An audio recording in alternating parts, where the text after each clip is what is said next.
All right, today's April 25th, and yesterday I could not stop getting a song called Dang out of my head by BTS. It's D-D-A-E-N-G, and in that song they reference the many ways that the word dang is used in Korea. So one way is when they're doing like a Korean game show, if you get the answer wrong, they say dang.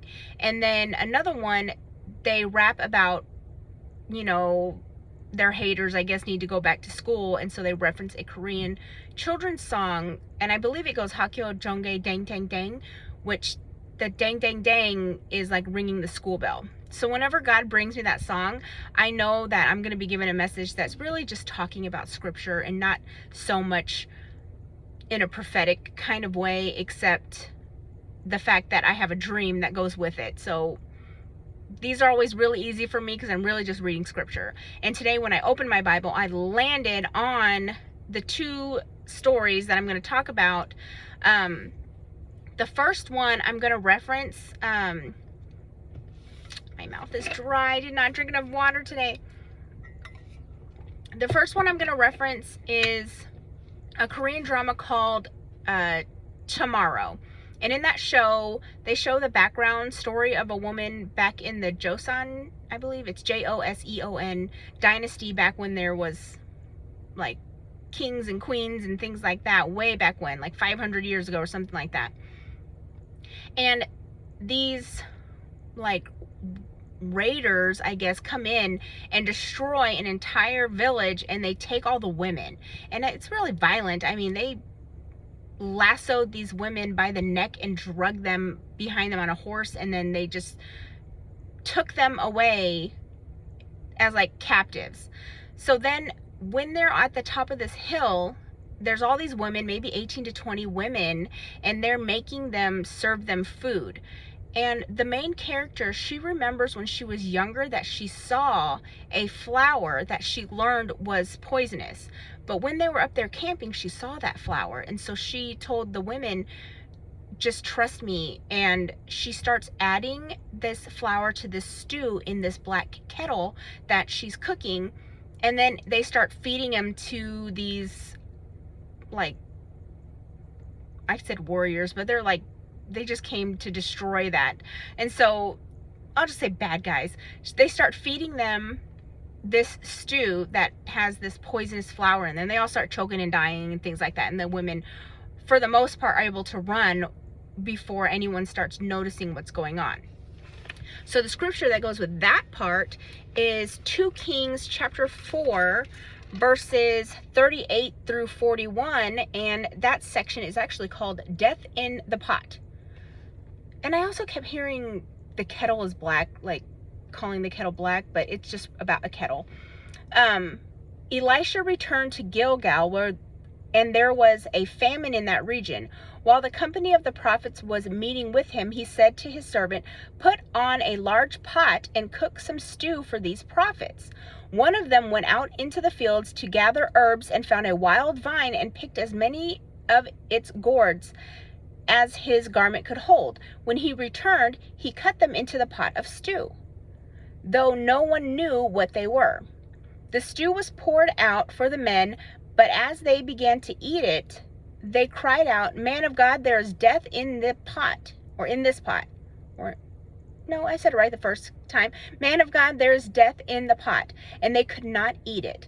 Elisha said, "Get some flour." He put it into the pot and said, "Serve it to the people to eat." And there was nothing harmful in the pot. So that, it made me laugh, because as soon as I read it, I mean, like I said, I randomly opened it and I started reading. I was like, oh, I get to talk about this K-drama, so I love it.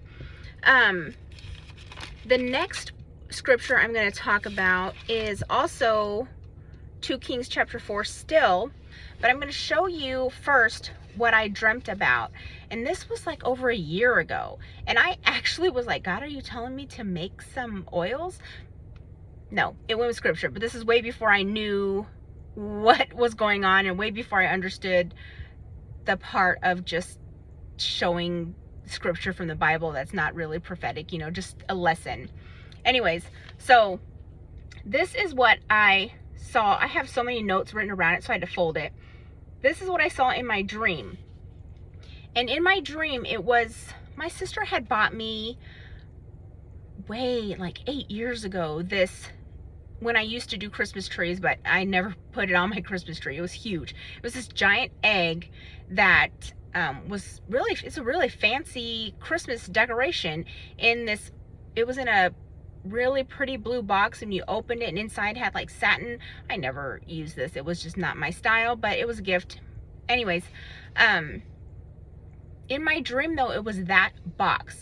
And so when I opened the box in my dream, it was this blue satin or velvety kind of like really nice fabric, and then the indents from where these bottles would be. And so I drew these bottles, and I knew that inside the bottles were different kinds of oils, okay? Now, the scripture here is 2 Kings chapter 4, verses 1 through 7. And it says, the wife of the man from the company of the prophets cried out to Elisha, your servant, my husband, is dead, and you know that he revered the Lord, but now his creditor is coming to take, oh, I kept seeing loans too. I mentioned that before, but I didn't know it was going to go on with this. But his creditor is coming to take my 2 boys and his slaves. Y'all, I wish I was more prepared for this, but I got some Strong's number that meant money lender. And is that not a creditor? Elisha replied to her, how can I help you? Tell me, what do you have in your house? Your servant has nothing there at all. She said, except a small jar of olive oil. Elisha said, go around and ask all of your neighbors for empty jars. Don't ask for just a few. Then go inside and shut the door. Oh, my page is stuck.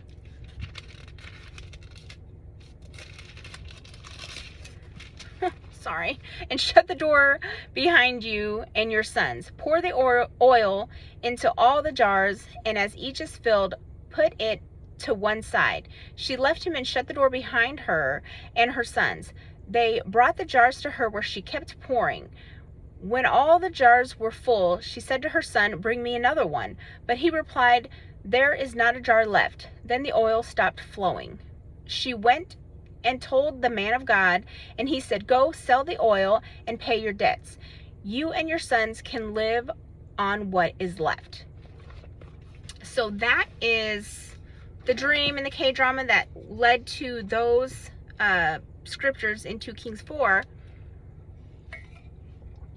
which is a perfect segue to this next thing that I'm going to talk about. It's really for the girls who were paying attention to me when I was talking about my eyebrows and how they wouldn't grow back, and how God led me to castor oil.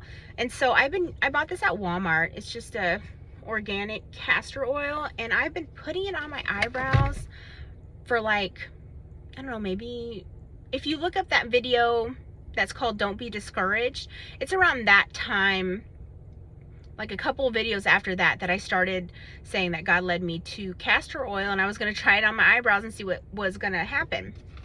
So I'm going to get close.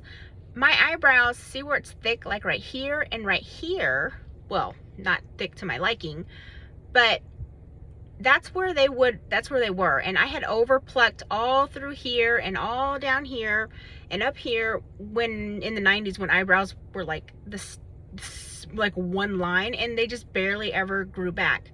I would get like the occasional one that would grow like randomly here, or like a unibrow, kind of like 1 or 2 in the middle that I would pluck out.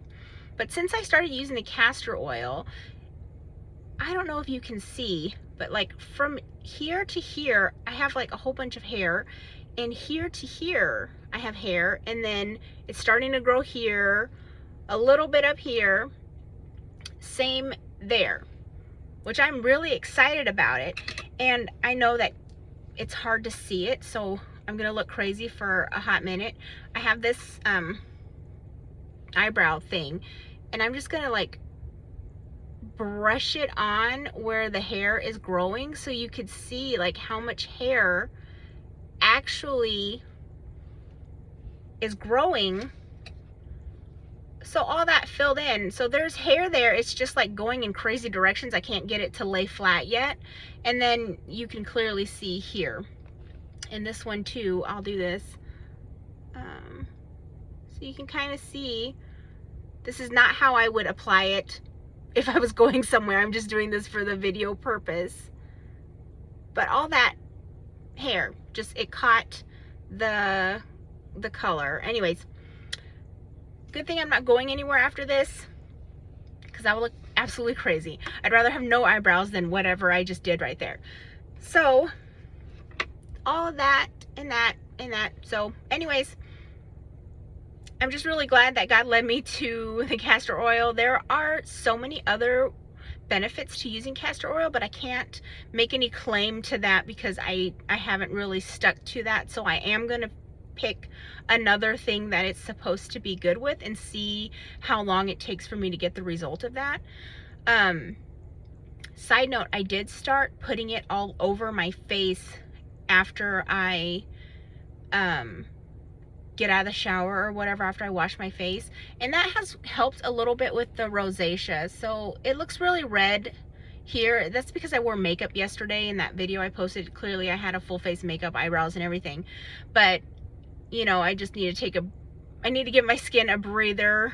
I try to just do makeup once a week when I go meet on Tuesday with my friend. So as of right now, this is a flare-up, but I want to see if the castor oil will help soothe some of that. So I'll let you know. I'll keep you updated. As far as sidetrack, shea butter, like all natural shea butter, is what I use for a moisturizer too, because I just don't know really, I don't really want to put any chemicals on my face right now, because when the rosacea gets real bad, I mean, it's not fun. So anyways, always find the light, and just thanks for still watching the videos. All right guys, bye.